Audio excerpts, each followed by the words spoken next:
মানে পরিস্থিতি তো এখন বাংলাদেশে এমন যে নানান রকম কথাবার্তা বক্তব্য সেগুলো নিয়ে কথা বলতেই হয় যে আহ, আসলে কথা তো বলার কথা ছিল যে ওসমান হাদির উপর কারা হামলা করলো, কেন, কোন উদ্দেশ্যে হামলা করলো, হামলাকারীরা কেন গ্রেপ্তার হচ্ছেন না, তারা কি আসলেই পালিয়ে গেছেন, এই বিষয়গুলো নিয়ে। কিন্তু এখন আলোচনার একটা বিষয়বস্তু হয়ে দাঁড়িয়েছে যে এই ঘটনার মধ্যে হামলাকারীদের গ্রেপ্তার করা না গেলেও আনিস আলমগীর গ্রেপ্তার হয়ে গেলেন, সাংবাদিক আনিস আলমগীর। এক্স্যাক্টলি।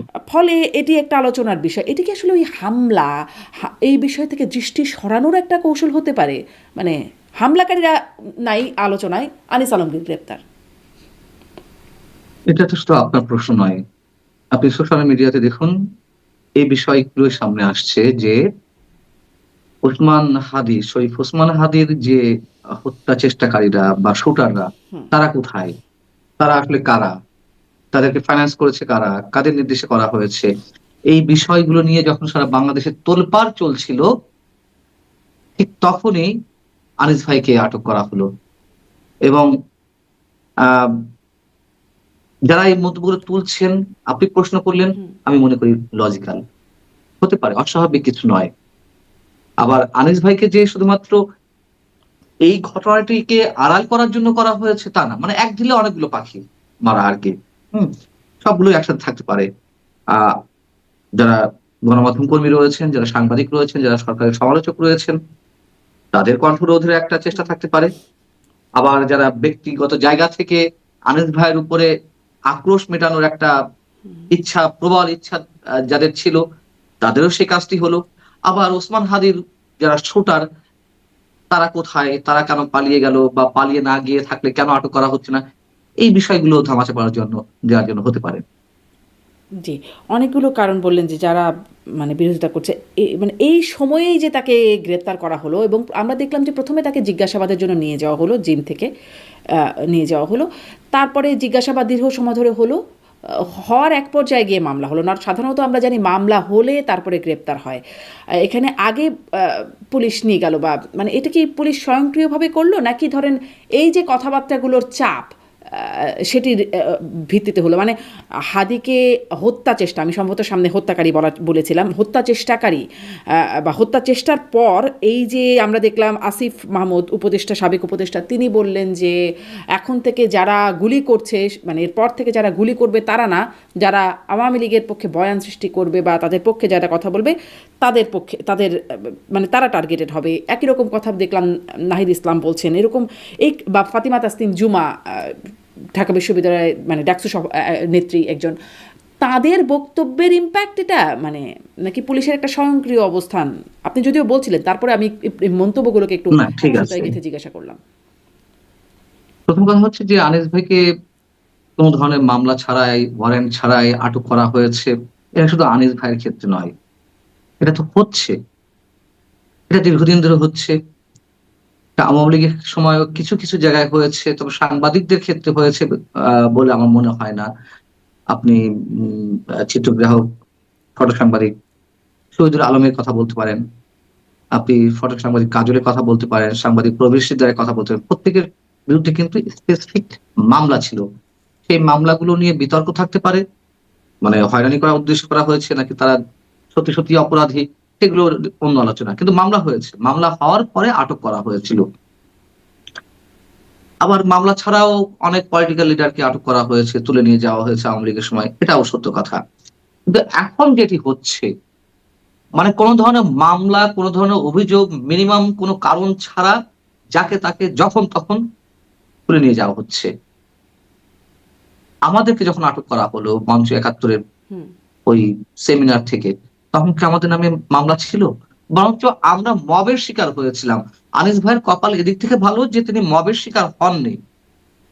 আমরা মবের শিকার হয়েছিলাম। চোখের সামনে মুক্তিযোদ্ধাদেরকে রক্তাক্ত করা হলো, লাঞ্ছিত করা হলো এবং একটা হরিবল সিচুয়েশন তৈরি করা হলো। আমি নিজে ফোন দিয়েছিলাম তো পুলিশকে, 999 এ। পুলিশ এলো, আমাদেরকে নিরাপত্তা দেওয়ার কথা বলে, হেফাজতে নেওয়ার কথা বলে নিয়ে যাওয়া হলো ডিবি অফিসে। ঠিক একইভাবে আনিস ভাইকে যেভাবে জেরা করা হয়েছে, তার আগে বসিয়ে রাখা হয়েছে, সেম আমাদেরকেও বসিয়ে রাখা হয়েছিল। আমাদেরকে নেওয়া হলো দুপুর ১২টা ১২:৩০ দিকে। রাত ১০টা পর্যন্ত আমাদের কাছে ফোন ছিল। কোন ধরনের কোন সিদ্ধান্ত তখন পর্যন্ত ছিল না যে আটক দেখাবে নাকি ছেড়ে দিবে। উপর মহলে একেবারে শীর্ষ মহলে টপ মোস্ট লেভেল থেকে যখন নির্দেশনা এলো না কাউকে ছাড়া হবে না এবং মামলা দেওয়া হবে, তখন আমাদের ফোনগুলো নিয়ে নেওয়া হলো টপ মোস্ট লেভেল এবং মানে তারপরে কোত্থেকে, কোন লেভেল, কে? সর্বোচ্চ লেভেল থেকে। এটা তো আমাদের যে বিষয়টি একেবারে টপ মোস্ট লেভেল থেকে। মানে কি কে ডক্টর তা ইউনূস? জানি না, মানে কে তা জানি না। হুম, তবে শীর্ষ মহল থেকে সেটা তো যেমন আমাকে আমার যিনি আইনজীবী ছিলেন ব্যারিস্টার সারা হোসেন, তিনি আমাকে ফোন দিলেন সন্ধ্যা ৭টায়, বিকাল ৫টায় যে, "পানা ভাই কতজন আছেন? কি অবস্থা? আ আচ্ছা চিন্তা করেন না। আমি অমুকের সাথে কথা বলেছি।" একেবারে গভর্নমেন্টের টপ মোস্ট লেভেলের যারা আছেন, উপদেষ্টাদের মধ্যে যারা প্রভাবশালী হুম, এখনো পর্যন্ত তাদের সাথে কথা হয়েছিল। হুম, তারা বললেন যে ছেড়ে দেওয়া হবে। যখন বলল যে না ছেড়ে দেওয়া হবে, পরবর্তীতে যখন আমার সাথে ২ বার কথা হলো ব্যারিস্টার সারা হোসেনের ৫টা এবং ৭টার দিকে। তারপরে যখন রাত ১০টার সময় আমাদের ফোন সিজ করে নেওয়া হলো, তখন আমরা বুঝলাম যে মামলা দেয়া হতে যাচ্ছে। রাত ১টার সময় মামলা রুজু করা হলো। তখন তো আমাদের ধরে নিতেই হয়। যেহেতু আমাদের ওই জায়গাটিতে ডিবিতে থাকাকালীন সময়ে কি হচ্ছিল না হচ্ছিল আমরা সব জানতে পারছিলাম। ফোন তো আমাদের কাছে ছিল। শুধু ব্যারিস্টার সারা হোসেন নয়, দায়িত্বশীল আরো অনেকে ফোন দিচ্ছিলেন। তারা সরকারের সর্বোচ্চ পর্যায়ে কথা বলার চেষ্টা করেছেন। যেহেতু আমার সঙ্গে প্রফেসর কার্জন ছিলেন। হুম, শেখ হাফিজুর রহমান কার্জন, ঢাকা বিশ্ববিদ্যালয়ের আইনের অধ্যাপক। মুক্তিযোদ্ধা ছিলেন। তো সেই জায়গা থেকে তো আমরা খুব সহজেই বুঝতে পারলাম রাত্রে ১০টার সময় যখন এসে পুলিশের একজন এসআই বললেন যে, ডিবির একজন এসআই যে, "ফোনগুলো দিন।" তার মানে মামলা হচ্ছে এবং সরকারের গ্রিন সিগন্যাল ছাড়া তারা তো এই কাজটা করেনি। তারা ওয়েট করছিলেন আমাদের ছাড়বেন কি না। যখন নির্দেশ এলো যে না ছাড়া হবে না, মামলা দাও এবং কোন মামলায় দেওয়া হবে সেটিও নিশ্চয়ই অনেক ধরনের গবেষণা চলেছে। তারপরে মামলা দেওয়া হয়েছে। আনিস ভাইয়ের ক্ষেত্রেও তাই। কোন মামলা ছিল না। তাকে জিজ্ঞাসাবাদের নামে নিয়ে যাওয়া হলো। তার বিরুদ্ধে ১৯ ঘন্টা পর তাকে আদালতে তোলা হলো এবং তার আগে রাত ২টার সময় মামলা দেওয়া হলো। রাজধানীর উত্তরা পশ্চিম থানায়। একই রকম চরিত্র, একই ধরনের বিষয়। হুম। এবং আপনি যদি আইনের কথা বলেন যে কি সন্ত্রাস করেছে আনিস ভাই? কি সন্ত্রাস করেছিলাম আমরা? হুম। মানে আমি এবং আসলে সেটা এই কি স্পষ্ট সন্ত্রাস করেছেন এটা আমি আসলে জানতেই চাই যে কি সন্ত্রাস অপরাধের মানে সংজ্ঞাটা কি, আমি এটা খুব জানতে চাই। আপনাদের সময় আমি জানতে চাইছিলাম, খুব বুঝতে পারছিলাম না। আসলেই আসি আমরা আমি, কিন্তু তার করেছিলাম। আগে আপনি যে একটু কথা বলছিলেন যে আনিস ভাইয়ের কপাল ভালো, আপনারা তো মবের শিকার হয়ে গিয়েছেন, তার কপাল ভালো। আসলে কি এখন এখানে একটা সন্তুষ্টির জায়গা আমাদের রাখতে হবে যে আসলে কপালটা ভালো বলেই, কারণ ইনকিলাব মঞ্চের যে সর্বদলীয় সভা হচ্ছে, আয়োজন হলো, সেখানে দেখলাম যে যারা এরকম আছে তাদের দুই রান ধরে ছিঁড়ে ফেলতে হবে এরকম বক্তব্য আসছে। যারা মানে সুশীল বা সো কল্ড শিল্পীদের ব্যাপারে বলছেন একজন সাংস্কৃতিক কর্মী সেখানে, বা যারা কথা বলছেন। তো এইগুলো যে হয় নাই আনিস আলমগীরের সাথে, এই জন্য কি একটা আসলেই সন্তুষ্টি জ্ঞাপন করার মতো জায়গা?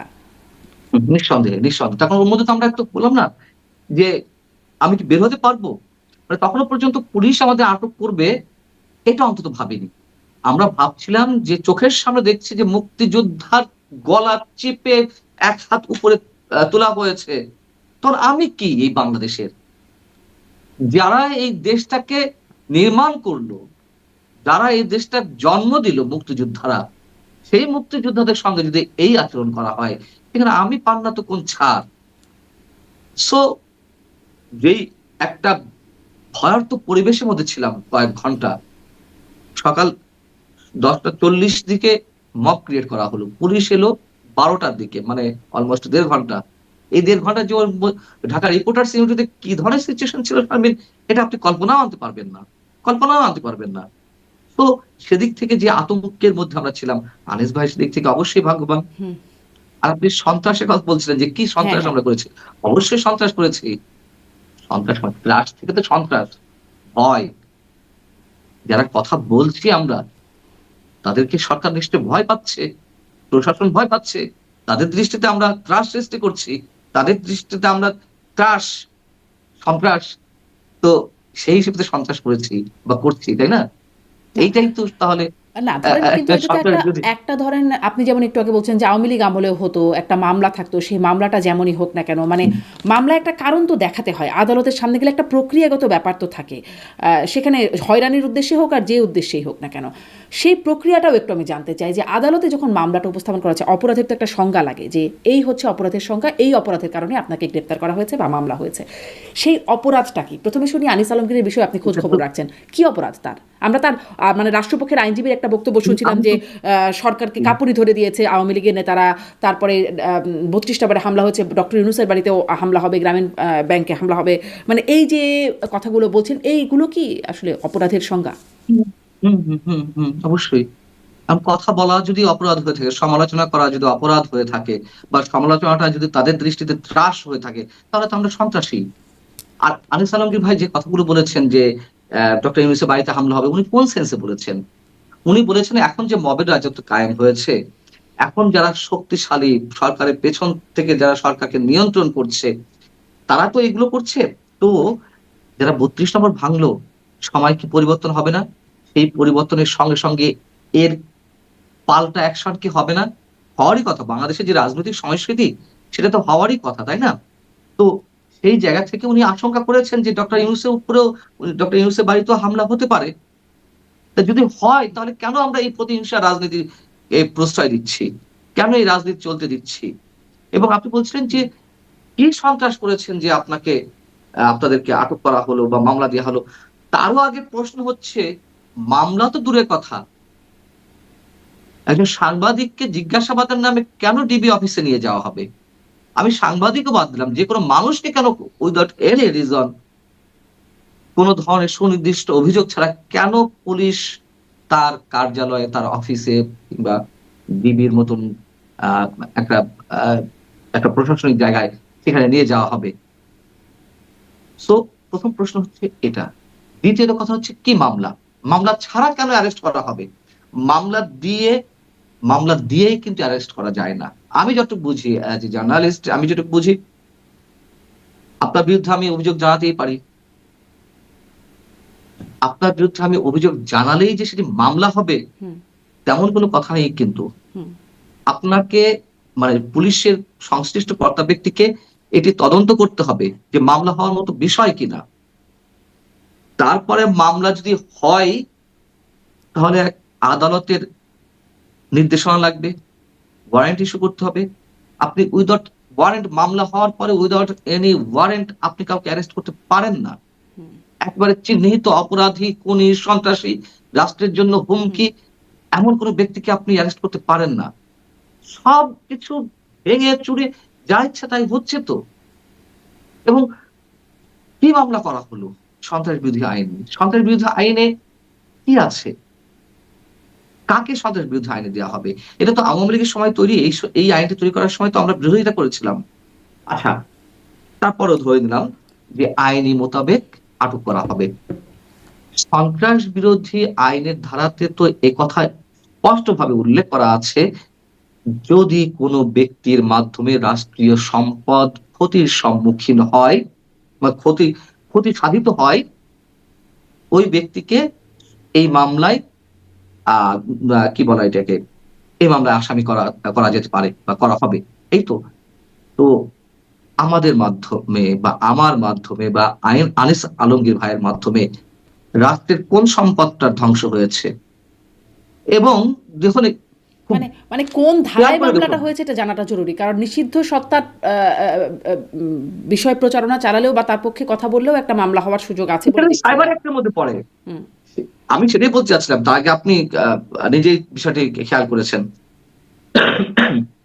সরি, রাজধানীর উত্তরা পশ্চিম থানাতে যে মামলাটি হয়েছে হুম। রোববার রাত 2টার সময়, এই মামলার কপি তো আমার কাছে আছে। সেখানে কি বলা হয়েছে, আপনি যদি আমাকে সময় দেন আমি হয়তো বের করে বলতে পারবো। যাই হোক, আমি সংক্ষেপেই বলি। জি, সংক্ষেপে। সেটি হচ্ছে যে সেটি হচ্ছে আপনি যে কথাগুলো বললেন যে আনিস আলমগীর এই বলেছে, সেই বলেছে, হুম, এটা যদি ভীতির সৃষ্টি করে থাকে, জনমনে আতঙ্কের সৃষ্টি করে থাকে, সেটা সাইবার সিকিউরিটি অ্যাক্টে মামলা হতে পারে। আপনি ধারাগুলো উল্লেখ করলেন সাইবার সিকিউরিটি অ্যাক্টের। মামলা দিলেন সন্ত্রাস বিরোধী আইনের। এটা কি, এটা কোন রাজ্যে আছি আমরা? এটা হয়তো আরেকটু আইনি মিনিমাম ব্যাখ্যা জনাব মঞ্জুর আলম পান না। এটি অবশ্য মানে আইনি ব্যাখ্যাটা হয়তো আমি কারো আইনজীবীর সাথে এই বিষয়ে কথা বলবো। কারণ এটার একটা ধারা আমি দেখছিলাম, ৯ ধারায় বলা আছে, মানে সন্ত্রাস বিরোধী আইনেরই বলছে যে ৯-এর ২ ধারায় বলছে, যদি কোনো ব্যক্তি কোনো নিষিদ্ধ সত্তার জন্য সমর্থন চাহিয়া অথবা উহার কর্মকাণ্ডকে সক্রিয় করবার উদ্দেশ্যে কোনো সভায় বক্তৃতা করেন অথবা রেডিও টেলিভিশন অথবা কোনো মুদ্রণ বা ইলেকট্রনিক মাধ্যমে কোনো তথ্য সম্প্রচারণ করেন, তাহা হইলে অপরাধ সংগঠন করবেন। মানে এরকম লেজ ধরে আসলে গ্রেপ্তার করা না, হচ্ছে। তাহা হইলে অপরাধ সংঘটিত হইল বলিয়া প্রতীয়মান হইবে, যদি তাহাই হয়ে থাকে তাহলে সেটা সাইবার সিকিউরিটি অ্যাক্টের ধারা। এটা তো সন্ত্রাস বিরোধী আইনের ধারাতে নেই। না, এটা আসলে সন্ত্রাস বিরোধী আইনের ৯ ধারায় বলছে। আমি আসলে আইনের এটি সন্ত্রাস বিরোধী আইনের ৯ ধারায় জি, আছে? জি, জি, এটা সন্ত্রাস বিরোধী আইন। আমি ওই আছে। আইনটিই খুঁজছিলাম। আচ্ছা, হ্যাঁ, ২০০৯ সালের আচ্ছা। আইন, সেটি ২য় অধ্যায় ৯-এর ২ আ ধারায় এটা বলা হয়েছে। এটা কি সংশোধিত আইন? আমি তো জানি সংশোধন হয়েছে। আচ্ছা, হোক, হ্যাঁ, হতে পারে। আমি আমার আসলে আমার এটাই, আমার আসলে আইনি জায়গায় প্রশ্ন না। আমার প্রশ্নটা এটাই যে আ মানে তাকে কোন ধারায় দেয়া হয়েছে সেটাও আসলে জানবার একটা আগ্রহ ছিল। কারণ আপনি আপনার সেটা সময় আমি পারেন না, হয়তো ব্যারিস্টার আমার সালাম ভুল হতে হোসেনকে পারে। ফলো করছিলাম আপনার হ্যাঁ। মামলার সময়। তখন তিনি হুম, বলছিলেন যে আসলে আপনারা তো রাষ্ট্রের কোনো সম্পদের ক্ষতি সাধন করেন হুম, নাই। ফলে আসলে প্রশ্নটা হচ্ছে কোন ধারায় মামলা হয়েছে। আইনের বক্তব্যটা যায়। কিন্তু আমরা যে সমালোচনার কথা আপনি বলছেন যে করেছেন, ডক্টর ইউনূসের কাছ থেকে তো আমরা শুনেছিলাম মন খুলে সমালোচনা করুন। আমরা তো হাসনাত আব্দুল্লাহ জুলাই আন্দোলনের অন্যতম মুখ। তিনি বলেছিলেন যে শুধু একমত না, ভিন্ন মত পোষণের স্বাধীনতার জন্য তারা কাজ করছেন। আমরা তো খুব মুগ্ধ হয়েছিলাম এই কথাগুলোতে, সমর্থন করেছিলাম। মানে ওটা কি ভুল ছিল আমাদের মুগ্ধ হওয়াটা? বা যদি আরেকটু ভবিষ্যৎবাণীও আপনার কাছ থেকে জানতে চাই। আমি দেখছিলাম বিএনপির ভারপ্রাপ্ত চেয়ারপারসন তারেক রহমান, তিনি বলছেন যে রাষ্ট্র কারোর জন্য ভয়ের কারণ হবে না, সেটি সরকারের বিরোধিতা করলেও হবে না, এবং সেই প্রসঙ্গে তিনি বলছিলেন। আমরা কি তাঁর উপরেও ভরসা রাখতে পারবো? ভবিষ্যতের বিষয়েও কি আমরা রাখতে না, পারবো? না, পারছি না। সরি টু সে, পারছি না।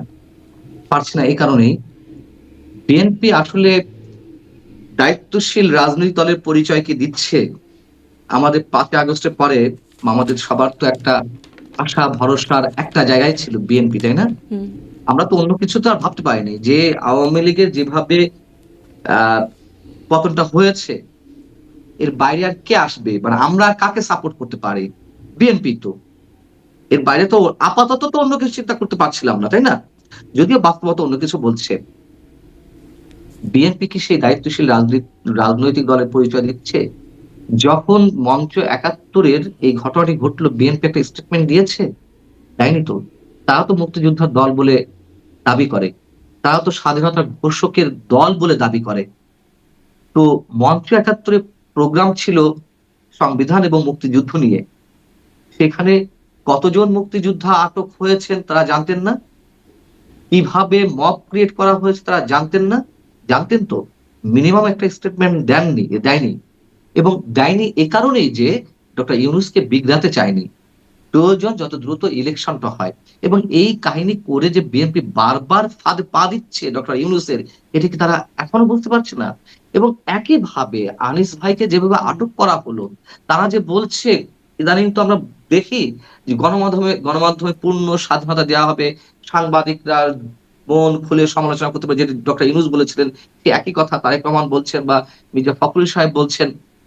সেই সাংবাদিকদের যে এইভাবে আটক করা হচ্ছে, একেবারে রাষ্ট্রীয় খড়গ নামিয়ে আনা হচ্ছে সাংবাদিকদের কাঁধে। যেমন মতিউর রহমান চৌধুরী মানবজমিনের সম্পাদক। তার কাছে কোন একটি গণমাধ্যম বা ব্যক্তি পর্যায় থেকে জানতে চাওয়া হয়েছে, সাক্ষাৎকার নিতে চাওয়া হয়েছে যে আনিস আলমগীরের বিষয়ে আপনার মন্তব্য কি? উনি বলছেন যে আমি কি ভয়ে, ভয়ে বলব নাকি নির্ভয়ে বলব? উনি স্যাটায়ার করে বলেছেন। বাট বাস্তবতা তো তাই। উনি হয়তো হেসে, হেসে বলেছেন। হুম। কিন্তু উনিও তো ভয়ের মধ্যে আছেন। তাহলে বিএনপির পক্ষ থেকে যখন এই কথাগুলো বলা হচ্ছে, আমরা বলব শুধু এগুলো মুখের বুলি। আমরা শুধু বলব এগুলো শুধুমাত্রই সান্ত্বনাসূচক কথা। আমরা শুধু বলব এগুলোই মিথ্যা সান্ত্বনা। এছাড়া উচিত ছিল না মঞ্চ ৭১ এর সময় একটা মিনিমাম স্টেটমেন্ট দেওয়া, বক্তব্য বা তাদের কথাবার্তা এটি উল্লেখ করা? কেন তাদেরকে এইভাবে আটক করা হলো? উচিত ছিল না আনিস ভাইয়ের সময় তাদেরকে সরব হওয়া? হয়নি তো। কিন্তু সরব না হয়েও নীরব যে হলো, এটাও কি একটা লক্ষণ দেখেন কিনা? কারণ মঞ্চ মানে ইনকিলাব মঞ্চ তারা একটা সর্বদলীয় সভা করলো, বিএনপি কিন্তু সেখানে যায়নি। হ্যাঁ, যায়নি। আ এটা তাদের পলিটিক্যালি কোন সিদ্ধান্ত হতে পারে। আমি তো বললাম যে বিএনপি আসলে শোনেন, বিএনপি এখন চেষ্টা করছে, চেষ্টা করারই কথা। আমরা সেটি সাধুবাদ জানাই। যদি সত্যি, সত্যি তারা সেটি করে থাকে। আওয়ামী লীগ সো কল্ড, আমি সো কল্ড অন্য জায়গায় বলব। আওয়ামী লীগ ধর্মনিরপেক্ষ একটা রাজনৈতিক দল ছিল, এটা সত্য কথা। আওয়ামী লীগ মুক্তিযুদ্ধে নেতৃত্ব দিয়েছে, এটা সত্য কথা। আরো অনেকে অংশগ্রহণ করেছে বিভিন্ন রাজনৈতিক দলের নেতাকর্মীরা মুক্তিযুদ্ধে। কিন্তু নেতৃস্থানীয় দলে তো ছিল আওয়ামী লীগ, এটা সত্য কথা। কিন্তু আমি সো কল্ড যে জায়গাটাতে বলতে চাচ্ছি, তারা মুক্তিযুদ্ধকে নিয়ে তো ব্যবসা করেছে। যে দল মুক্তিযুদ্ধের নেতৃত্ব দেয় সেই দল তো মুক্তিযুদ্ধকে নিয়ে ব্যবসা করতে পারে না। হুম, আমি যদি আমার সন্তানকে ভালোবেসে থাকি, আমার সন্তানের জন্ম দিয়েছে আমি যে সন্তানকে ভালোবেসে, আমি সেই সন্তানকে নিয়ে ব্যবসা করতে পারি না। আওয়ামী লীগ তো করেছে মুক্তিযুদ্ধকে নিয়ে ব্যবসা। এটা তো কেউ অস্বীকার করতে হুম, পারবে না। এখন বিষয় হচ্ছে যে, যেটা বলছিলাম যে সেই জায়গা থেকে আমি ওই ব্যবসার কথাও যদি বাদ দিই, ধর্মনিরপেক্ষ এবং মুক্তিযুদ্ধের নেতৃত্ব দানকারী দল হিসেবে আওয়ামী লীগের যে ইতিহাস, এখন আওয়ামী লীগ মাঠে নেই, সক্রিয় অবস্থা নেই, নিষিদ্ধ, তাদের কার্যকর নিষিদ্ধ হুম, অবস্থা হুম, আছে। বিএনপির যেই পলিটিক্যাল এক্টিভিটিস, মনে হচ্ছে যে বিএনপি সেই জায়গাটা ফিল আপ করতে চাইছে। এখন মানে বিষয়টা কি ছিল? বা আওয়ামী লীগ মধ্য মধ্য বাম থেকে হুম, মধ্য বাম থেকে ডানে সরে আসছিল। ইসলামী দলগুলোর সঙ্গে সখ্যতা, ওই আপনার হেফাজতে ইসলামের সঙ্গে সখ্যতা, হেফাজতে ইসলামীর সমাবেশে গিয়ে কওমি জননী উপাধি নেওয়া শেখ হাসিনার। আমি এই জায়গা থেকে বলছি যে মধ্য বাম থেকে ডানে সরে গিয়েছিল। আর বিএনপি ছিল মধ্য ডান। মধ্য ডান থেকে খানিকটা উগ্র ডানের দিকে চলে যাচ্ছিল। আমরা যদি ২০০৬ সাল পর্যন্ত হিসাব করি। এখন যেহেতু আওয়ামী লীগ নেই, বিএনপি মোটামুটি সেই জায়গাটা আ হুম, দখল ঠিক বলব না, সেই জায়গাটা ফিল আপ করার চেষ্টা করছিল। কিন্তু বিএনপি এখনো তার জায়গায় স্থির হতে পারেনি। তারা আসলে কোন জায়গাটিতে স্ট্যান্ড নিবে। যেমন ধরুন, ফ্যাসিবাদ আপনার কাছে ভয়ংকর নাকি যুদ্ধাপরাধীরা ভয়ংকর? যদি আপনাকে প্রশ্ন করা হয়, হুম, আপনি নিশ্চিতভাবে বলবেন আ যে না, দুটোই ভয়ংকর। তারপর আমি প্রশ্ন করলাম, না আপনাকে একটা বেছে নিতে হবে। কোনটা ভয়ংকর? আপনি নিঃসন্দেহে যুদ্ধাপরাধী দলকে আপনি ভয়ংকর হিসেবে ধরে নিবেন। হুম, ফ্যাসিবাদের চেয়ে যুদ্ধাপরাধীরা যেই মানবতা বিরোধী অপরাধ করেছে তাদেরকে তো আমরা কোনভাবে টলারেট করতে পারি না। এখন বিষয় হচ্ছে যে আওয়ামী লীগকে তো ফ্যাসিবাদ হিসেবে ট্রিট করা হচ্ছে বা সেটি প্রতিষ্ঠা করার একটা চেষ্টা তো এখনো চলছে। বা ধরে নিলাম আওয়ামী লীগ ফ্যাসিস্ট ছিল। সেই ফ্যাসিস্টের বিরুদ্ধে বারবার ঐক্যের ডাক দেয়া হচ্ছে। ঐক্যের ডাক দিতে গিয়ে কি করা হচ্ছে? আমরা যুদ্ধাপরাধীদের সঙ্গে হাত মিলাচ্ছি। আমরা ফ্যাসিস্টদের বিচার করব, কিন্তু যুদ্ধাপরাধীদের বিচার করব না। মানবতা বিরোধীদের বিচার করব না। বিষয়টা কেমন হয়ে যাচ্ছে না? তো সেই জায়গাতে যেমন বিএনপি আওয়ামী লীগকে নিষিদ্ধ করার বিষয়ে ১ম এ কি বলেছিল? না, নির্বাহী আদেশে কোন রাজনৈতিক দল নিষিদ্ধ হোক সেটা আমরা চাই না। স্পষ্ট করে বলেছে, অনেকবার বলেছে। পরবর্তীতে কি দেখলাম? মব ক্রিয়েট করার মাধ্যমে, যমুনা ঘেরাও করার মাধ্যমে, পরবর্তীতে শাহবাগে অবস্থানের মধ্য দিয়ে প্রেশার ক্রিয়েট করার মাধ্যমে আওয়ামী লীগ নিষিদ্ধ করা হলো। তাদের হুঙ্কারে ১ দিনের মাথায় ২ দিনের মাথায় নির্বাহী আদেশে আ আওয়ামী লীগকে নিষিদ্ধ করার পরে বিএনপি কি বলল? তারা স্টেটমেন্ট দিল। হ্যাঁ, আমরা খুশি। দাবি তো আমরাই আগে তুলেছিলাম আওয়ামী লীগকে নিষিদ্ধ করার বিষয়ে। অর্থাৎ বিএনপি তার নিজের জায়গায় টার্ন নিতে পারছে না। কি করতে চায় আসলে? এইজন্য ওই যে ইনকিলাব মঞ্চের সবাই গেল কি না গেল, আনিস ভাইয়ের ক্ষেত্রে বা মঞ্চ ৭১ এর বিষয়ে তারা স্টেটমেন্ট দিবে কি দিবে না। এবং আরো একটা বড় উদাহরণ দিই, যখন হুম, ৩২ নম্বর ভাঙচুর করা হলো বুলডোজার, এই ২০২৫ এর ৫ ফেব্রুয়ারি, একই সঙ্গে সারা দেশের আওয়ামী লীগ নেতাকর্মীদের বাড়িঘর ভাঙচুর করা হচ্ছিল। সেটাও কোনো বিষয় নয়। সারা দেশে মুক্তিযুদ্ধের অসংখ্য স্মৃতি নিদর্শন বা ভাস্কর্য ভাঙচুর করা হলো ওই একই সাথে ৫-৬ ফেব্রুয়ারি। তারপরে কি হলো? যখন মুক্তিযুদ্ধের স্মৃতিচিহ্নের উপরে আঘাত করা হলো, ৩২ নম্বরকে বুলডোজার দিয়ে গুড়িয়ে দেয়া হলো। বিএনপি দেখলো যে এটি আসলে বাড়াবাড়ি হয়ে যাচ্ছে। কিছু না বললেই নয়। তখন তারা ৬ তারিখ গভীর রাতে, রাত ২টা বা ৩টের সময় একটা স্টেটমেন্ট পাঠালো গণমাধ্যমে। তাও ৩২ নম্বর উল্লেখ করেনি। উল্লেখ করেছিল মুক্তিযুদ্ধের স্মৃতি বিজড়িত নিদর্শনগুলোর উপরে হামলা, এগুলো আসলে বিএনপি সমর্থন করে না। দেখুন ভাষা।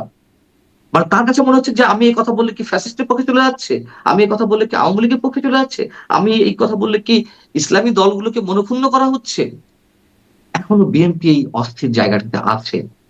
সো কিন্তু এটি একটা কি এই কারণ যে ধরেন আওয়ামী লীগ এতটা ব্যবসা করেছে, আপনি বলছিলেন যে মুক্তিযুদ্ধের চেতনা এই বিষয়গুলো নিয়ে এতটা ব্যবসা তারা করেছে, যার কারণে এখন সেই বিষয়ে কেউ কথা, তার আগে তো দেখলাম যে আর একজন প্রবাসী অনলাইন অ্যাক্টিভিস্ট সাংবাদিক ইলিয়াস হোসেন তারা বলছেন, তিনি বলছেন যে তখন বীরাঙ্গনাদের সম্পর্কে বেশ স্ল্যাং বেশ স্ল্যাং ইউজ বেশ হচ্ছে। স্ল্যাং কথা বলছেন। মানে আমাদের দেশেও ইব্রাহিম হুজুর বলছেন যে 16 ডিসেম্বর সেটি কালো দিবস, 71-এর প্রজন্ম সবচেয়ে নিকৃষ্ট প্রজন্ম, এরকম কথা বলা হচ্ছে। ঘৃণিত প্রজন্ম। হ্যাঁ, ঘৃণিত প্রজন্ম। মানে তখন আসলে কোথাও উস্কে দেওয়া হচ্ছে না, মানে মুক্তিযুদ্ধ বা তার প্রজন্ম তারা আসলে এটা উস্কানি বোধ করছে না, নাকি তারা তাদের এখন আর উস্কানি হবার মতো তারা মানে সেই জায়গায় নাই? উস্কাইছে না আর কি। হ্যাঁ, উস্কিত হচ্ছে না আর কি। উস্কিত হচ্ছে না। হ্যাঁ, হ্যাঁ। এখন বিষয় হচ্ছে কি, আপনি দুটো পার্ট সাথে নিয়ে এসেছেন, থ্যাংকস আপনাকে। আপনি না বললেও আমি বিষয়টা নিয়ে আসলাম। প্রথম কথা হচ্ছে যে আমি এদের সম্বন্ধে পার্সোনালি কোনো কমেন্ট করতে চাই না। একটা শব্দ উচ্চারণ করতে চাই, মানে একজনের বক্তব্যকে আমি কোট করতে চাই। সেটা হচ্ছে সিরাজুল ইসলাম, মানে সিরাজুল ইসলাম চৌধুরী স্যার, ঢাকা বিশ্ববিদ্যালয়ের ইংরেজি বিভাগের এমিরেটাস অধ্যাপক। সিরাজুল ইসলাম স্যারের একটা কথা দেখছিলাম আমি। তিনি বলছেন যারা মুক্তিযুদ্ধকে নিয়ে বিকৃত কথাবার্তা তুলছেন তারা মানসিক বিকারগ্রস্ত এবং উন্মাদ। আমি উন্মাদ আর মানসিক বিকারগ্রস্ত ব্যক্তিদের নিয়ে কোনো কথা বলতে চাই না। তবে হ্যাঁ, প্রতিবাদ হবে না? অবশ্যই প্রতিবাদ হবে। অবশ্যই প্রতিবাদ হবে। আমার মাকে যদি কেউ আমার সামনে দাঁড়িয়ে স্ল্যাং ইউজ করে, আমি যতই ধরে নেই যে ব্যক্তিটি উন্মাদ, মানসিক বিকারগ্রস্ত, তারপরেও তো কিছু না বলে পারব না। আমার দেশ, আমার মা, আমার মাটিকে নিয়ে কথা বলবে, আমরা চুপ করে থাকবো। কিন্তু চুপ করে তো আছে, আপনি যাদের কথা বললেন। যে তারা আর উস্কিত হচ্ছে না। তারা তাদের মানে ধমনীতে রক্তের প্রবাহ তারা উপলব্ধি করছে না। 15.5 বছর আওয়ামী লীগের 15.5 বছর যারা মুক্তিযুদ্ধের কথা বলতে, বলতে মুখে ফেনা তুলে ফেলেছে, যারা বড়, বড় বুলি আওড়াতেন, যারা সরকারের উচ্ছিষ্ট খেয়ে ফুলে ফেঁপে উঠেছিল, তারা কোথায় আজকে? আওয়ামী লীগের সময় যারা আমাদেরকে দালাল, বিএনপি জামাতের দালাল বলেছিল, হাতে গোনা কয়েকজন মানুষ আমাদেরকে কথা বলতে হচ্ছে। তারা কোথায়? সময় যখন উর্বর তখন তো সবাই একই কথা বলবে, সবাই পক্ষে বলবে। এখন তো দুঃসময়, এখন গাঢ় অন্ধকার, এখন আমার অস্তিত্বের সংকট। সে মানুষগুলো কোথায়? হুম। আওয়ামী বুদ্ধিজীবীরা কোথায়? জি, আওয়ামী বুদ্ধিজীবীরা কোথায় বলছেন, অস্তিত্বের সংকটের কথা বলছেন। কিন্তু ধরেন আওয়ামী লীগ আমলে যতই বলেন আপনি যুদ্ধাপরাধ, মানবতা বিরোধী অপরাধ এগুলোর সাথে সম্পৃক্ততার জন্য একটা দলকে চিহ্নিত করার ব্যাপার আছে। কিন্তু তার বাইরেও তাদের আরও অনেক বক্তব্য আছে। তারা একটা রাজনৈতিক দল, তাদের একটা সমর্থন আছে। ছোট একটা জনসমর্থন বা বড় একটা জনসমর্থন, যেমনই সমর্থক হোক, আমি জামাত ইসলামের কথা বলছি।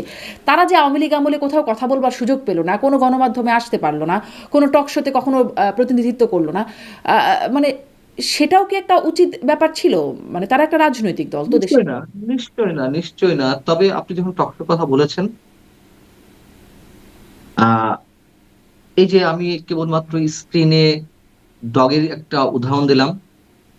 দেখুন আমি এই চলতি বছরের ফেব্রুয়ারি পর্যন্ত একটা টেলিভিশনে ছিলাম, হুম, নিউজের দায়িত্বে। আমার কাছে কিন্তু কোথাও থেকে ফোন আসেনি যে এটা করা যাবে না। সিম্বলিক এই বিষয়টি, এটি আ শো করা যাবে না। কোন ফোন কিন্তু আসেনি। কিন্তু কর্তৃপক্ষের নির্দেশ ছিল না। ওটারাও মানে সেলফ সেন্সরশিপ এর জায়গা থেকে বলছি আমি। মানে এখানে সেলফ সেন্সরশিপ ছিল এবং হাতে গোনা ২-৪ টি চ্যানেল ছাড়া সবাই সেলফ সেন্সরশিপ এর মধ্যে চলে গেল।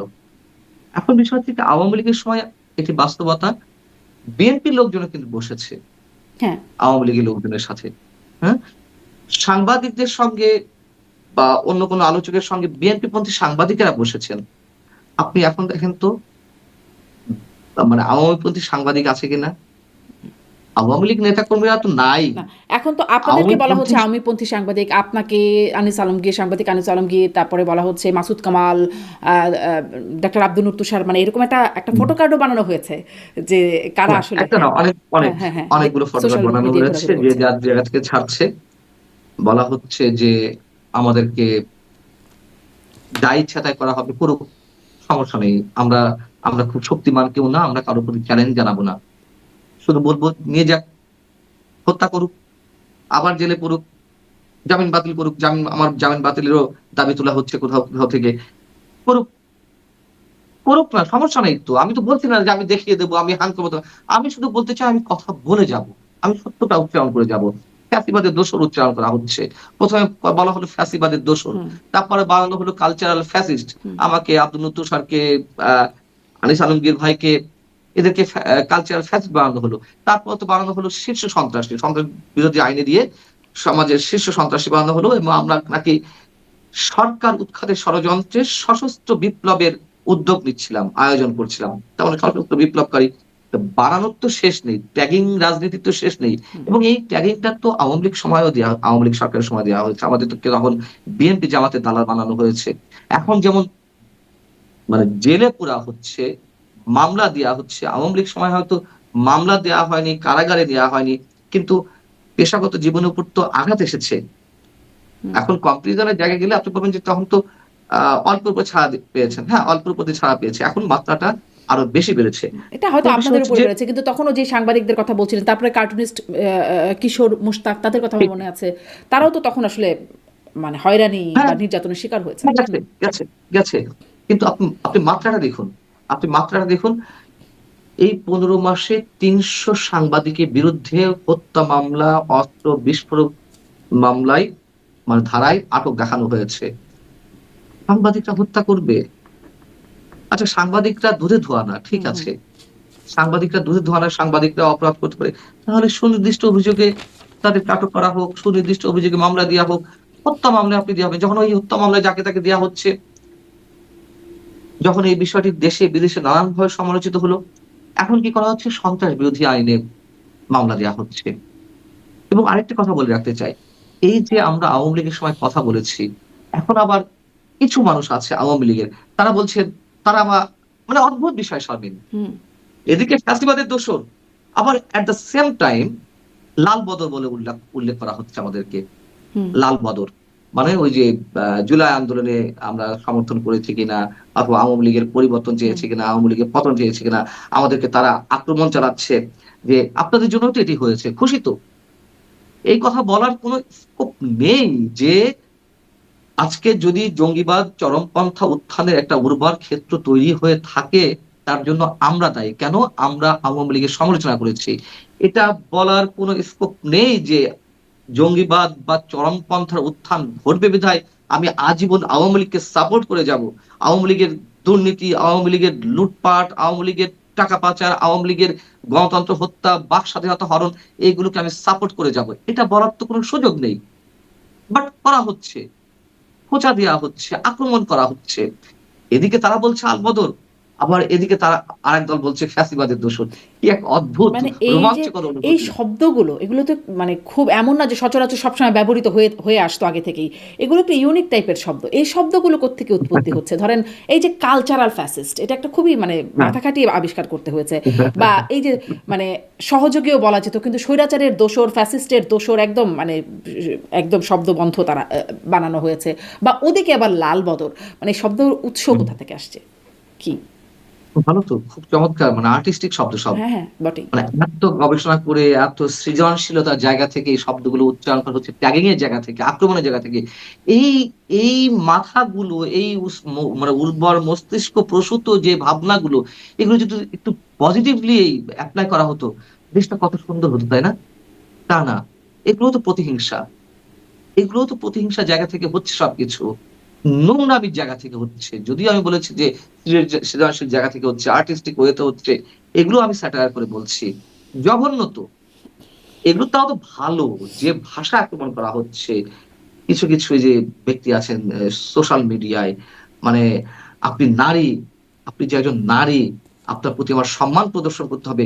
সেই সম্মানটাও ন্যূনতম সম্মানবোধ আপনার প্রতি আমি দেখাচ্ছি না।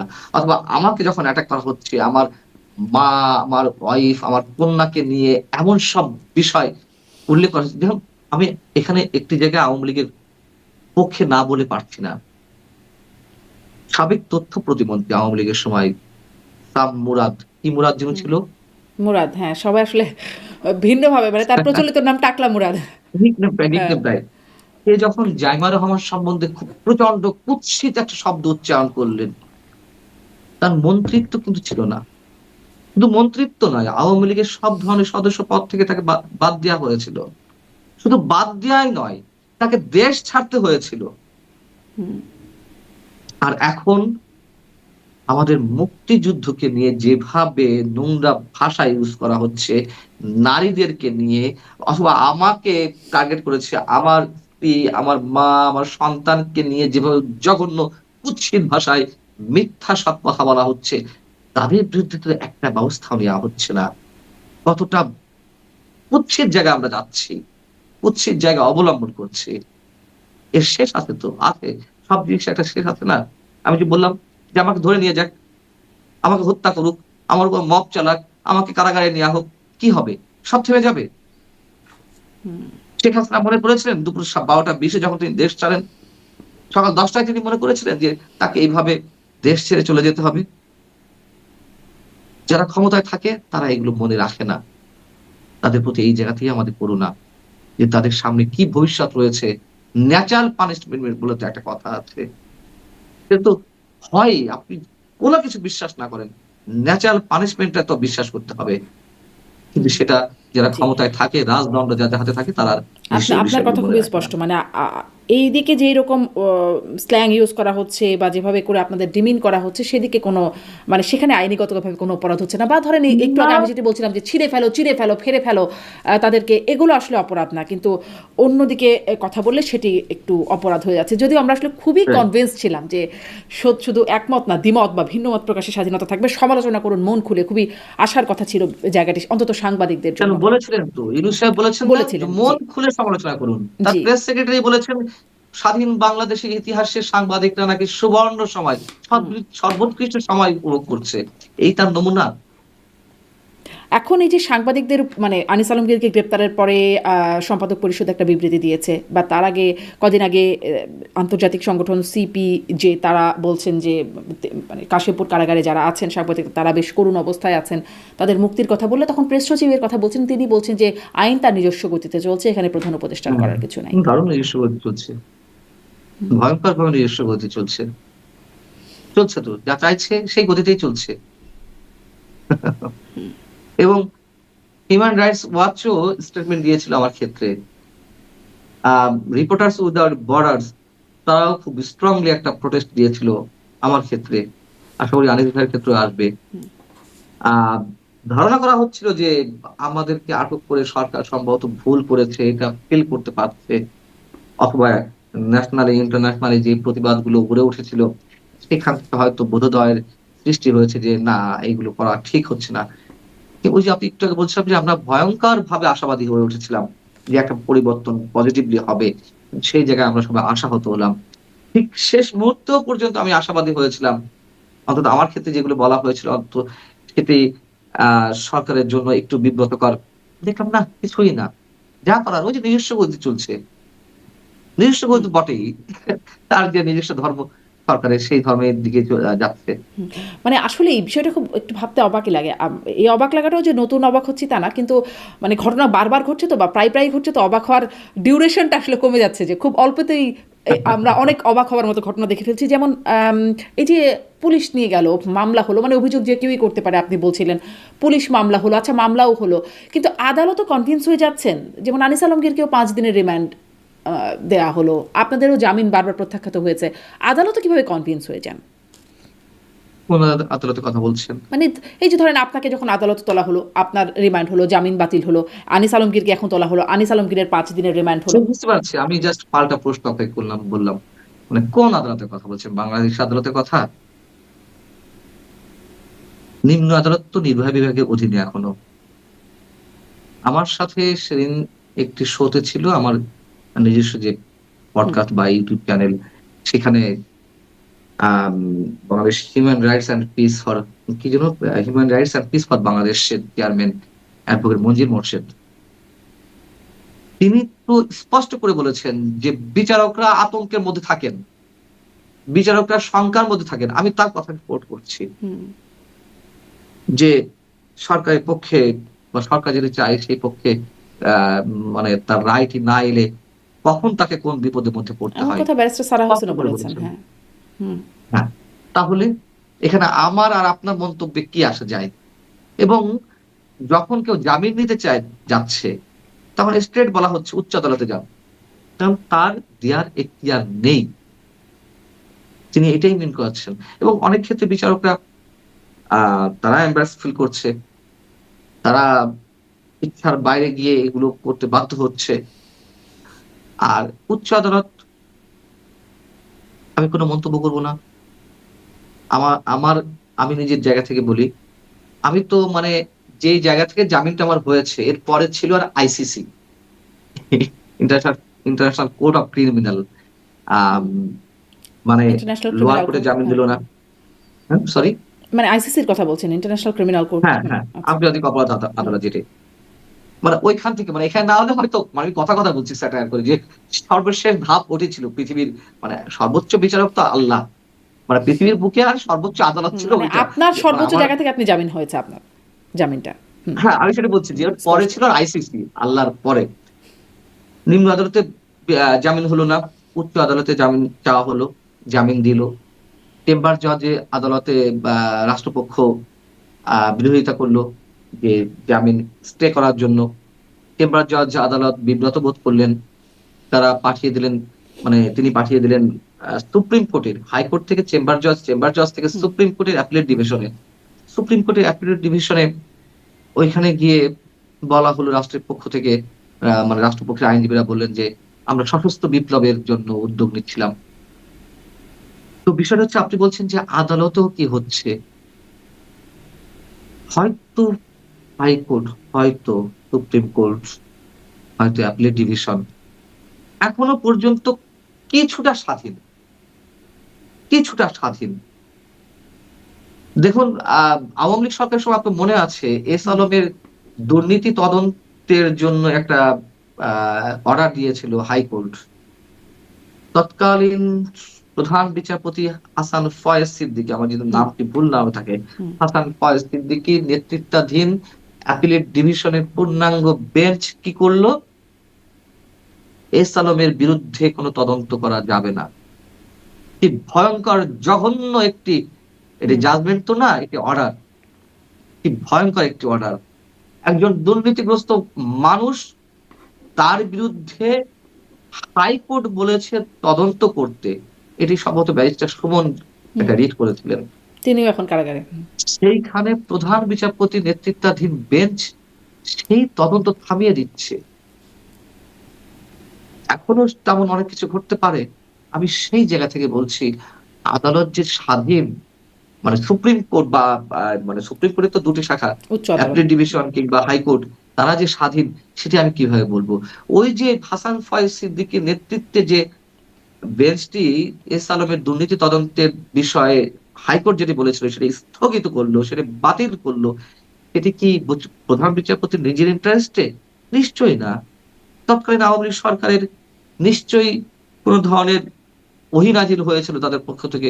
যে ওহী দ্বারা আদিষ্ট হয়ে প্রধান বিচারপতি তখন এটি বলেছিলেন। আমরা তো অ্যাস্টনিশড হয়ে গেলাম। ঠিক এখনো অনেক কিছু চলতে পারে যেগুলো মিন করতে পারে মানে যে সেইরকম কোনো পুরোপুরি স্বাধীন অহিদার নয়। আদিষ্ট হয়েই কি কাউকে ছাড়া হচ্ছে আর কাউকে না? ধরেন আপনি বলছিলেন হাফিজুর রহমান কার্জন আইনের শিক্ষক বা আরো যারা আপনাদের সাথে গ্রেপ্তার হলেন, হু, তাদের হু। সবার তো জামিন হলো না। আপনার হলো, লতিফ সিদ্দিকীর হলো। বাকিদের কেন হলো না? না বাকিদের হয়েছে তো। সবার জামিন বাকিদের হয়েছে? হয়েছে। সবাই হাফিজুর রহমান সবাই কার্জনের মোটামুটি জামিন বেরিয়ে হয়েছে? হ্যাঁ, হ্যাঁ, হ্যাঁ। ও আচ্ছা, আমি তাহলে হয়েছে। এই ইনফরমেশনটা না, মিস করছি। এটা হতেই পারে। সব খোঁজ রাখতে হবে এমন কোনো হুম। কথা নেই। যে আমার পরে হয়েছে। আচ্ছা। মানে আমাদেরটাই ফার্স্ট। হুম। আমাদেরটা হওয়াতে আইসটা ব্রেক করেছে আরকি, হ্যাঁ? মানে আমি ছিলাম ৩ নম্বর আসামি। A professor Hafizur Rahman Curzon ছিলেন ২ নম্বর আসামি আর লতিফ সিদ্দিকী ছিলেন ১ নম্বর আসামি। সো আমাদের যে জামিনটা হয়েছে আমি তো সেই এক্সাম্পলটা দিলাম যে হুম। কত ধরনের সিঁড়ি পার হয়ে আমাদেরকে জামিন হতে হয়েছে। যে না হতো হয়তো আইসিসিতে যাওয়া লাগতো। আমি সেই কথা বললাম হুম। মজা করে। তো আমাদেরটা হয়েছে বিধায় বাকিগুলোর জন্য পথটা একটু সহজ হয়ে গেছে। আমাদেরটা রেফারেন্স হিসেবে কাজ করেছে যে এই একই মামলায় হুম। ১, ২, ৩ নম্বর আসামির জামিন হয়েছে তাহলে অন্যগুলো কেন হবে না? খুব স্বাভাবিক। তখন জাজরা দেখেছেন না আর আটকায় রাখা যায় না। ঠিকই তো। এই আরকি। হুম। কিন্তু যারা আসলে আয়োজক ছিলেন তাদের নামে মানে মামলা যদি হয় আপনাদের নামে মামলা হলো, তাদের নামে কেন হলো না? এটা কি শুনেছেন? মানে ধরেন ডক্টর না কামাল আয়োজক হোসেন তো ছিলেন তারপরে জেরাই খান পান্না। না, ডক্টর কামাল হোসেন স্যার তো আহ, উনি তো আয়োজক না, উনি চিফ গেস্ট হিসেবে আসার কথা ছিল। আয়োজক ছিলেন অ্যাকচুয়ালি মুক্তিযোদ্ধারা। আর মঞ্চ ৭১ হচ্ছে, এটা কোনো বডি নেই। এটা নাম সর্বশেষ মানে এখনো কোনো বডি তৈরি করা হয়নি, কোনো কমিটি তৈরি করা হয়নি। আহ জেরা খান পান্না ভাই, অ্যাডভোকেট জেরা খান পান্না ভাই, আর বীর প্রতীক আব্দুল্লাহ আল মাহমুদ, এই দুজন মিলে যখন ওই যে সংবিধান দুমড়ে ফেলা হবে, মুচড়ে ফেলা হবে, পায়ের নিচে ফেলা হুম, হবে, ছুঁড়ে ফেলা হবে, এইসব কথা বলা হচ্ছিল, তখন তারা তাদের দায়বদ্ধতার জায়গা থেকে যে ৭১ মুক্তিযুদ্ধের মাধ্যমে আমাদের এই প্রাপ্ত সংবিধান, এটার সংস্কার হতে পারে, এটার কাটাছেঁড়া হতে পারে, সংযোজন বিয়োজন হতে পারে, কিন্তু ছুঁড়ে ফেলা হবে কেন? সেই জায়গা থেকে ওনারা এই একটা সংগঠনে আত্মপ্রকাশ করেছিলেন, তাও নামটা দিয়ে। হুম, এখন ওই প্রোগ্রামে আয়োজকরা কেন অ্যারেস্ট হলেন না? আয়োজক, আসলে ওখানে আয়োজকও কেউ নেই, গেস্টও কেউ নেই, সব নিজেরা নিজেরা। আমি হয়তো গিয়েছিলাম ইনভাইটেড জার্নালিস্ট হিসেবে, প্রথম আলোর সৌরভ ভাই সিনিয়র জার্নালিস্ট, কিংবা যুগান্তরের মাহবুব কামাল ভাই, আমরা ছিলাম। আবার আনিস আলমগীর ভাই যাওয়ার কথা ছিল, মাহবুব কামাল ভাই যাওয়ার কথা ছিল, তারা হয়তো যায়নি যে কোনো কাজে বা যে কোনো কারণে। এখন বিষয় হচ্ছে যে এই ধারণাটা এই আওয়ামী লীগের মধ্য থেকে কেউ কেউ ছড়িয়েছে। এমনি তো যারা বিরোধী গ্রুপ আছে, হুম, সাধারণত বিরোধী শক্তি গ্রুপ যারা মব ক্রিয়েট করেছে, তারা এই হাইপটি তুলেছিল। আবার আওয়ামী লীগের মধ্য থেকে কেউ কেউ এটি বলার চেষ্টা করেছে, পান্না ভাইকে বিতর্কিত করার চেষ্টা করেছে যে তিনি কেন গেলেন না। দেখুন, আমি পার্সোনালি পান্না ভাইকে চিনি, জানি। পান্না ভাই প্রচন্ড ভাবে অসুস্থ একজন মানুষ। পান্না ভাই হুইল চেয়ারে চলাফেরা হুম, করে। পান্না ভাই লোয়ার পার্সন মোটামুটি প্যারালাইজড। তো উনি এমনিতেই হয়তো দেরিতে আসছিলেন। সভা শুরু হওয়ার কথা ১০টায়, ১০টা ৪০ এই ঘটনা ঘটে।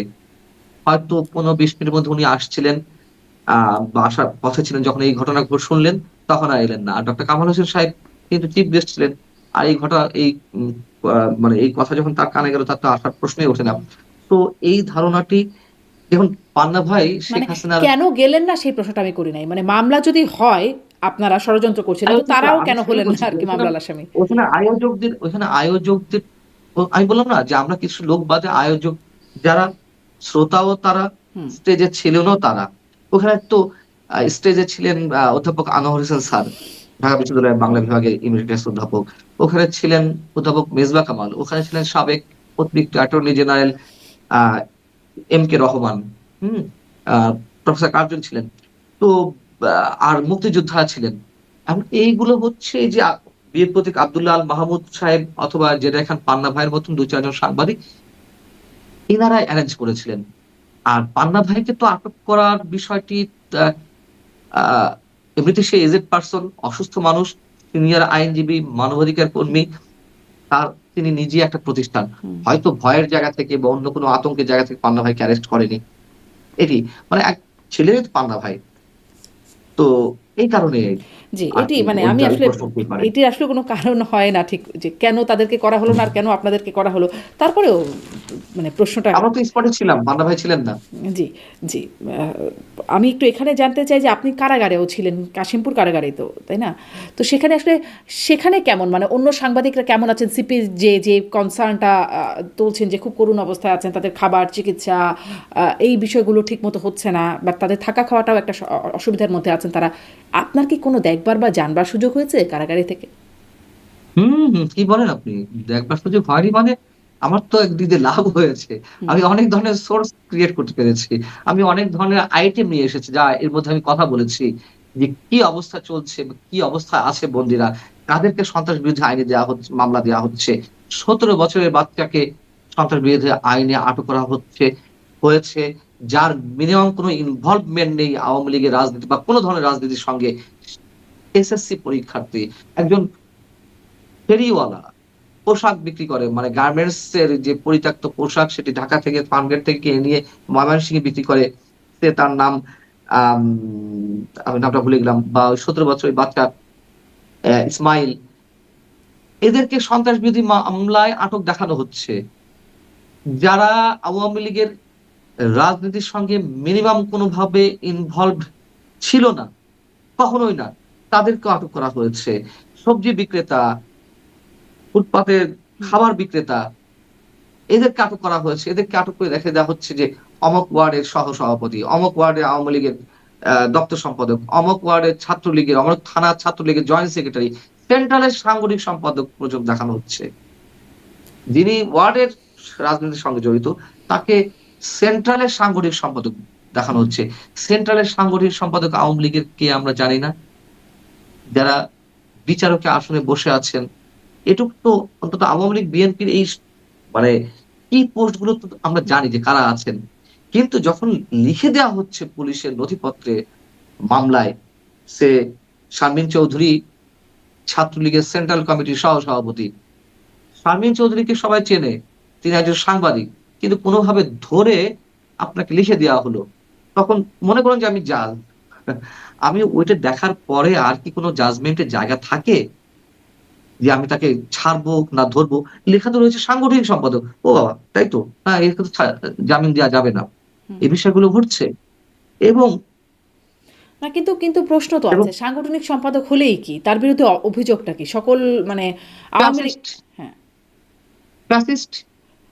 আমার কাছে খুব অবাক লাগে, মানে আইনের তো একটা অপরাধের তো একটা ধারা লাগে, অপরাধের তো একটা সংজ্ঞা লাগে। ধরেন ফ্যাসিস্ট, এটা কোন অপরাধ, মানে পেনাল কোডের কোন ধারা আছে যে তাদেরকে গ্রেপ্তার করতে হবে, তাদের বিরুদ্ধে মামলা করা যাবে? আদালত তো কনভিন্স হতে হবে না। আমি একজন নোবেল আইনের বিজয়ী ছাত্রী অধ্যাপক হিসেবে আমার খুব কৌতূহল জাগে জানতে। না, এটা নোবেল বিজয়ী অধ্যাপক ডক্টর ইউনূস সাহেব ভালো বলতে পারবেন যে এই আইনের ধারাগুলো কোথায়। হ্যাঁ? আর দ্বিতীয়ত হচ্ছে আপনি ওই জেলের কথা বলছিলেন, কারাগারের কথা। ২১ ইঞ্চি জায়গায় ঘুমাতে হবে আপনাকে ২ বিঘাত। হুম? ২১ ইঞ্চি। ওর মধ্যে আপনাকে ঘুমোতে হবে। এগুলো লট অফ থিংস, এগুলো বলে শেষ করা যাবে না শারমিন। আ আমি যেদিন বের হই ১২ই নভেম্বর কাশিমপুর কারাগার থেকে, কাশিমপুর কারাগারে ধারণ ক্ষমতা যে কটা সেল বা বিল্ডিং আছে, হোল কাশিমপুর এক গারে মানে ওখানে ৩ টা বা ৪ টা কারাগার। কাশিমপুর 1 এ ৫৪৮ জন বন্দির ধারণ ক্ষমতা সম্পন্ন। আমি যেদিন বের হই সেদিন 2000 প্লাস, অর্থাৎ ৪